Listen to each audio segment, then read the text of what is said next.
નમસ્કાર મિત્રો, સ્વાગત છે તમારું અમારી YouTube channel Gujarat jobs and placement.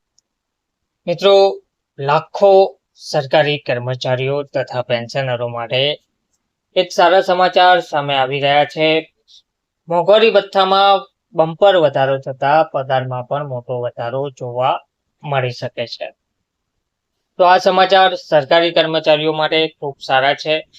સરકારી કર્મચારીઓ અને પેન્શનર્સને હવે આશા છે કે 7મા પગાર પંચમાં છેલ્લું જે મોંઘવારી ભથ્થું છે તે મોંઘવારી ભથ્થામાં જે વધારો ગત વખત કરવામાં આવ્યો છે તેના કરતાં સારો વધારો કરવામાં આવે.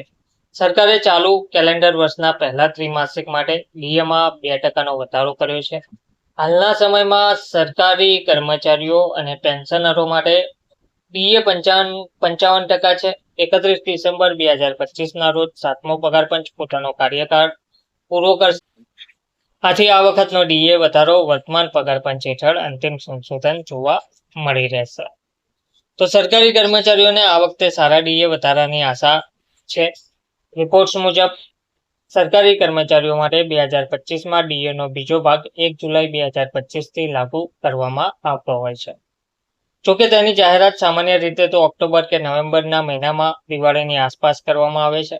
પરંતુ આ બધા વચ્ચે જે ઇન્ડસ્ટ્રીયલ વર્કર માટે એઆઈસીપીઆઈ આઈડબ્લ્યુમાં એપ્રિલ મહિનામાં 0.5 અંકની તેજી જોવા મળી રહી છે, જેનાથી કર્મચારીઓને હવે સારા વધારાની આશા જોવા મળી છે. એપ્રિલ 2025માં એઆઈસીપીઆઈ આઈડબ્લ્યુ ઇન્ડેક્સ વધીને 143.5 થઈ ગયો છે, જે જાન્યુઆરી 2025માં નોંધાયેલા 143.2થી વધુ છે. ખાસ વાત એ છે કે આ સતત બીજો મહિનો છે જ્યારે ઇન્ડેક્સમાં વધારો નોંધાયો છે. આ અગાઉ જાન્યુઆરી અને ફેબ્રુઆરી 2025માં તેમાં ઘટાડો જોવા મળ્યો હતો અને શ્રમ બ્યુરોએ 30 મે 2025ની રિલીઝમાં કહ્યું હતું કે એપ્રિલ 2025 માટે એઆઈસીપીઆઈ આઈડબ્લ્યુ 0.5 અંક વધીને 143.5 પર પહોંચી ગયો છે.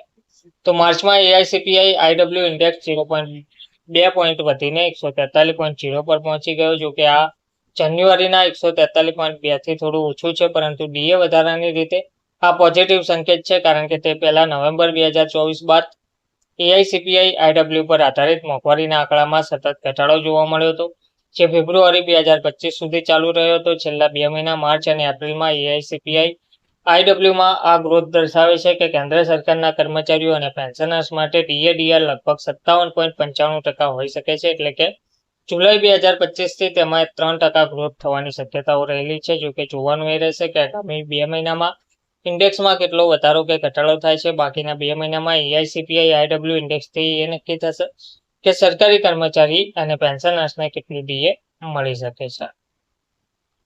જોકે મોંઘવારી દર માર્ચમાં 2.95%થી થોડું ઓછું જઈને એપ્રિલ 2025માં 2.94% થઈ ગયો છે. વર્ષના આધાર ઉપર પણ એપ્રિલ 2025 માટે મોંઘવારી દર 2.94% રહી, જ્યારે એપ્રિલ 2024માં તે 3.87% હતી.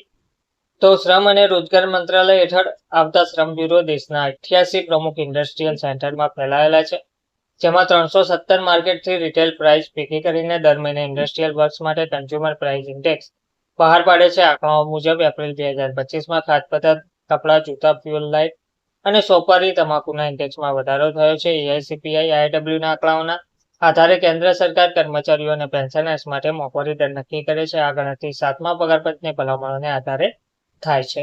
ધન્યવાદ.